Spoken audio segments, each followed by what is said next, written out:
Welcome to our today's presentation on physiology of penile erection. Erection is a neurovascular event that depends on the integration of psychological, neural, vascular, and hormonal factors. We will discuss the anatomy, neural control, hemodynamics, and clinical aspects of erection in our upcoming slides. So first of all, we will take the overview. An erection is essentially a neurovascular reflex. It can be set off either by mental factors like visual, auditory, or imaginative input, or by direct touch. The main physiological driver is activation of the parasympathetic system, which dilates penile blood vessels and allows the erectile tissue to fill with blood.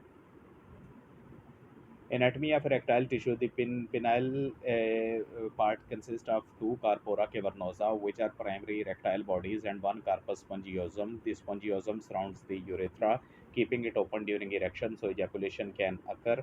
Covering these tissues is the tunica albuginea, which is a tough, hard, fibrous layer which maintains the firmness by restricting venous outflow.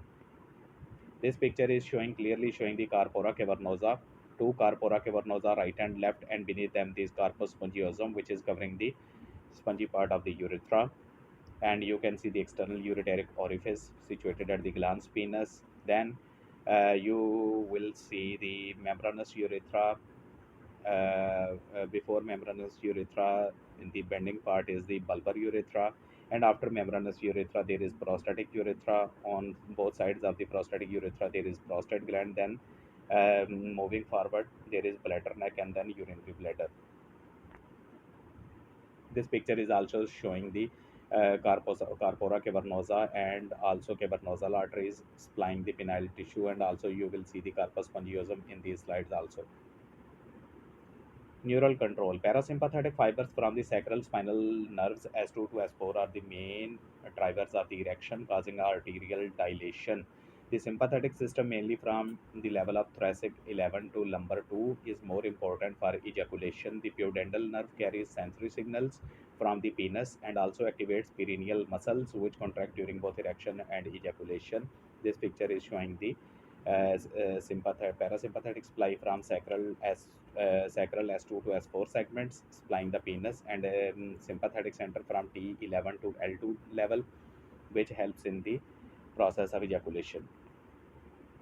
What are the various steps for erection? The erection process starts with either mental arousal or physical stimulation. Parasympathetic nerves then release nitric oxide and acetylcholine. Nitric oxide activates guanylyl cyclase, which increases cyclic GMP level, relaxing smooth muscle in the penile arteries and trabeculi. As a result, blood fills the corpora cavernosa. Expansion of this tissue compresses the veins against the tunica albuginea, trapping blood and producing the rigidity. So these five steps explain the mechanism of erection.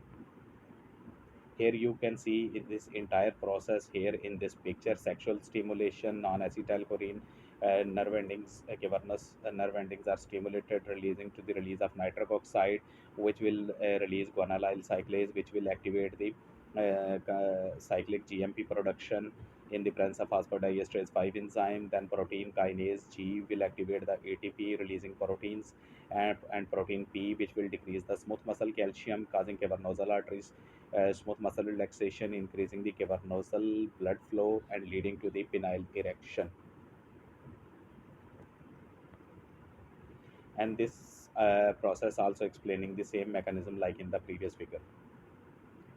What is detumescence or loss of erection? Erection fades when cyclic GMP level is broken down by the enzyme phosphodiesterase 5. This leads to the smooth muscle.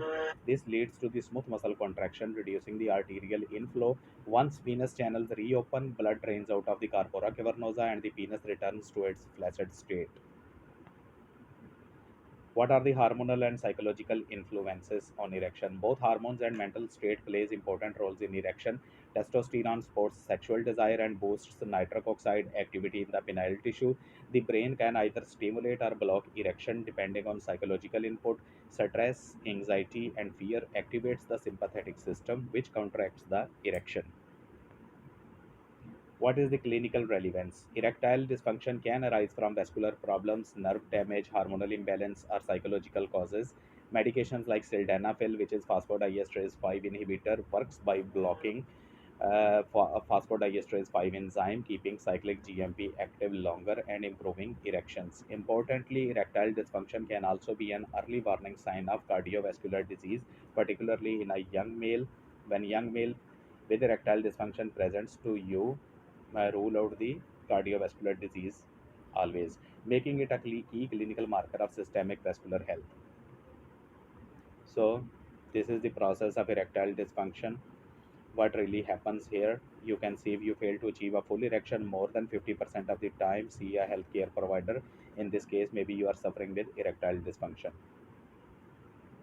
So this picture is also explaining the mechanism of sildenafil phosphodiesterase 5 inhibitor, which is used in the erectile dysfunction, how it really works, causing the arterial smooth muscle relaxation, increasing the arterial inflow, leading to the erection. So, in summary, erection is a neurovascular process driven by parasympathetic activity and nitric oxide release. Blood fills the corpora cavernosa and venous compression maintains the rigidity. Detomescence happens when cyclic GMP is broken down. Clinically, erectile dysfunction is not just a sexual health issue but also a marker of systemic vascular disease. So, always rule out a systemic vascular disease when a uh, early age person is particularly suffering from erectile dysfunction. So that's it from today's lecture. We will see you in next lecture. Best of luck to all of you. Bye.